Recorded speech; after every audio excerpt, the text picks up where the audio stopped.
بچه‌ها، چه خبرها؟ خوش اومدین به این ویدیو. این ویدیو یکی از خاص‌ترین ویدیوهای من توی این چنله. چرا؟ الان بهتون میگم. اول لیستمو در بیارم تا بهتون توضیح بدم که قراره توی این ویدیو چه اتفاقی بیفته. این اولین ویدیوی با چهره توی چنل یوتیوبمه و حالا چرا قبلا نمی اومدم؟ سر اینکه یه سری مشکلات داریم که هنوزم پابرجاست و حل نشدن. قراره با هم دیگه امروز بهتون چنلمو معرفی کنم و یه سری مشکلاتو باهاتون در میون بذارم. اول از همه باید خودم معرفی کنم. سلام علیکم، من چاکر همتون سجادم. و حالا چرا من یوتیوب انتخاب کردم؟ اول از همه علاقه خودم به بازیگری، ولی خب توانایی رفتن به کلاس‌های بازیگری رو نداشتم بابت هزینه و چند باری هم تست دادم، تستام قبول شد ولی متاسفانه نتونستم برم به دلیل دور بودن راه. اگر شما پیشنهادی دارید سنجدی بخوریم چیزی بخوریم بگید، ولی خب بازم شرایطش نبوده برام. دومین چیزی که باید بهش بپردازیم معرفی چنلمونه. چنل ما با اسم آرچر افتتاح شد و حدود 2 ماهی هستش که این چنل رو ما افتتاح کردیم و موضوع اصلیمون بازی رد دد ردمشن 2 که اونو مورد بررسی قرار میدیم و به تمام جزئیاتش میپردازیم. بعضی وقتا هم یک سری مودها و بازی‌های خاص رو روی اون اجرا میکنیم. چرا اسمشو گذاشتیم؟ چرا آرچر گذاشتیم؟ آرچر معنیش تیرانداز بود و اسم خاص دیگه خوشگلی پیدا نکردم، گذاشتم آرچر. دیدم مناسب خوبه گذاشتم آرچر. همین.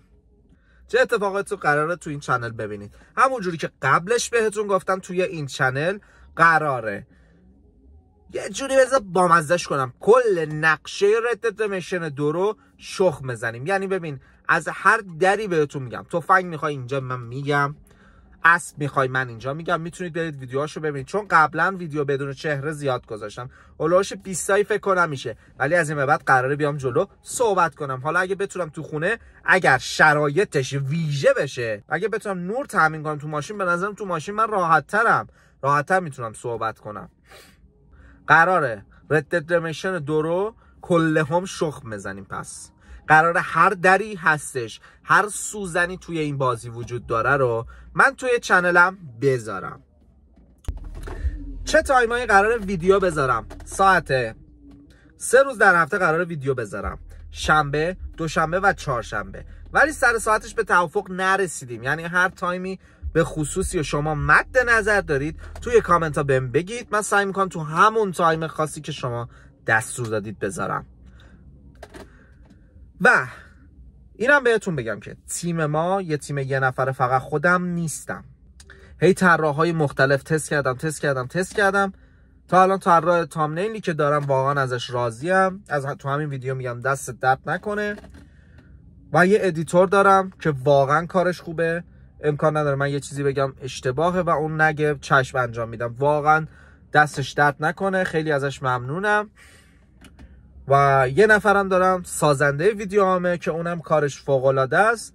با یه تیم خوب جمع کردم، میتونم بهتر کنم، ولی چرا نمیدونم نمیتره که من 2 ساله دارم هزینه میکنم برای یوتیوب. یعنی هر کی میاد یوتیوب درآمد کسب میکنه بدون این چیزاش هم داره. من خودم بیشتر از این که کسب درآمد کنم دارم خرجش میکنم. خلاصه گفتم اینم حالا یه قصت فانشه، بالاخره هر چیزی بهایی داره. انشالله اونم به درآمد میرسه. مشکلمون درآمده نیست. بعضی وقتا آدم دوست داره یه چیزی لذت ببره کار کنه. من خودم از این کار لذت میبرم.